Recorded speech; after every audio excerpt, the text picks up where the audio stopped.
ಏನು? ನೋಡಿ, ನಿಮ್ಗೆ ರಾಜಕೀಯದ ಬಗ್ಗೆ ನನ್ಗಷ್ಟು ಗೊತ್ತಿಲ್ಲ. ನಿಮ್ಗೆ ನಿಮ್ಮಮ್ಮಂಗೆ ರಾಜಕೀಯ ಎಷ್ಟು ಮುಖ್ಯ ಅನ್ನೋದು ನನಗೆ ಗೊತ್ತಿಲ್ಲ. ಆದ್ರೆ ನನಗೆ, ನನ್ನ ಮಗುಗೆ ನೀವೇ ಮುಖ್ಯ. ನೀವು ಎಷ್ಟೇ ಟೆನ್ಷನ್ ಅಲ್ಲಿರಿ, ಒಂದೇ ಒಂದ್ಸರಿ ಈ ಮಗು ಜೊತೆ ಮಾತಾಡಿದ್ರೆ ನಿಮ್ ಟೆನ್ಷನ್ ಎಲ್ಲ ಹೀಗೆ ಮಾಯ ಆಗುತ್ತೆ, ಮನ್ಸು ತಂಪಾಗತ್ತೆ. ನೀವೇ ನೋಡಿ, ನನಗೆ ಎಷ್ಟೇ ದುಃಖ ಇದ್ರು ಮಗು ಹತ್ರ ಮಾತಾಡಿದ ತಕ್ಷಣ ನನ್ಗೆ ಆ ದುಃಖ ಎಲ್ಲ ಮರ್ತೆ ಹೋಗ್ಬಿಡುತ್ತೆ. ನಗ್ನಗ್ತಾ ಇರ್ತೀನಿ. ನೀವು ಒಂದ್ಸರಿ ಮಾತಾಡಿಸಿ. ನೋಡು, ತಲೆ ಹರಟೆ ಎಲ್ಲ ಮಾಡ್ಬೇಡ. ಮೊದ್ಲೇ ಟೆನ್ಷನ್ ಅಲ್ಲಿ ಇದೀನಿ. ನಂಗೆ ಸಿಟ್ಟು ಬಂದ್ರೆ ಏನಾಗತ್ತೆ ಅಂತ ಗೊತ್ತು ತಾನೆ. ನಾನು ಹೇಳ್ತಿದ್ದೀನಲ್ಲ, ನಿಮ್ ಮಗು ಜೊತೆ ಮಾತಾಡಿದ ತಕ್ಷಣ ನಿಮ್ ಸಿಟ್ಟು, ಬೇಜಾರು, ಟೆನ್ಷನ್ ಎಲ್ಲ ಹೀಗೆ ಮಾಯ ಆಗತ್ತೆ. ಮಗು ನಿಮ್ಮ ಮಾತುಗಳನ್ನ ತುಂಬಾ ಚೆನ್ನಾಗಿ ಅರ್ಥ ಮಾಡ್ಕೊಳ್ಳುತ್ತೆ. ನೀವು ಮಾತಾಡಿದ್ರೆ ಮಗು ಹೊಟ್ಟೆಲಿ ಒದಿಯತ್ತೆ. ನೀವೇ ಬೇಕಿದ್ರೆ ನೋಡಿ.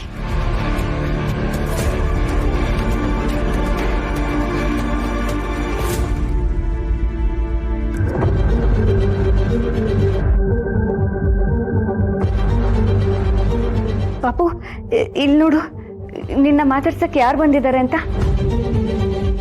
ನೀನೀಗ ಇವ್ರ ಜೊತೆ ಮಾತಾಡ್ಬೇಕು. ಎಲ್ಲಿ ಒಂದೇ ಒಂದ್ಸರಿ ಮಾತಾಡು. ನೀನು ಹೊಟ್ಟೆ ಒಳಗೆ ತುಂಬಾ ಖುಷಿಯಾಗಿದ್ಯಾ ಅಂತ ಇವ್ರಿಗೆ ಹೇಳ್ಬೇಕಲ್ವಾ. ನೀನು ನನ್ನ ಮಾತು ಕೇಳಿಸ್ಕೊತೀಯ ಅಂದ್ರೆ ಇವ್ರು ನಂಬ್ತಾನೆ ಇಲ್ಲ. ಪಾಪು, ಕೇಳಿಸ್ತಿದೆ ತಾನೆ? ನಿಂಗಂತೂ ಮಾಡಕ್ ಬೇರೆ ಕೆಲ್ಸ ಇಲ್ಲ, ನಂಗೂ ಇಲ್ಲ ಅನ್ಕೊಂಡಿದ್ಯಾ?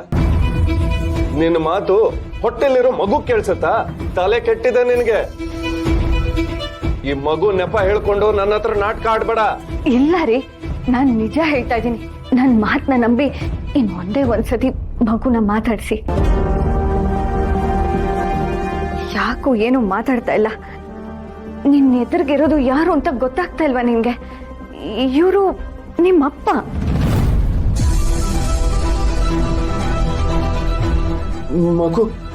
ಮಗು ಹೊಟ್ಟೆಲ್ ಒದಿತಾ ಇದೆ. ನಾನು ಹೇಳ್ದೆ ತಾನೆ, ಮಗುಗೆ ನೀವು ಅಂದ್ರೆ ತುಂಬಾ ಇಷ್ಟ. ಬೇರೆ ಏನ್ ಮಾತಾಡಿದ್ರು ಮಗು ಸುಮ್ಮನೆ ಇರುತ್ತೆ. ಆದ್ರೆ ಅಪ್ಪ ಅಂತ ಹೇಳ್ತಿದ್ದಾಗೆ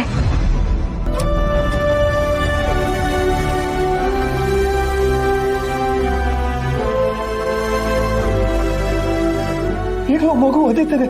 ಎಲ್ಲಿ? ಇನ್ನೊಂದ್ಸರಿ ಹೇಳು. ಅಪ್ಪ. ಅದೇ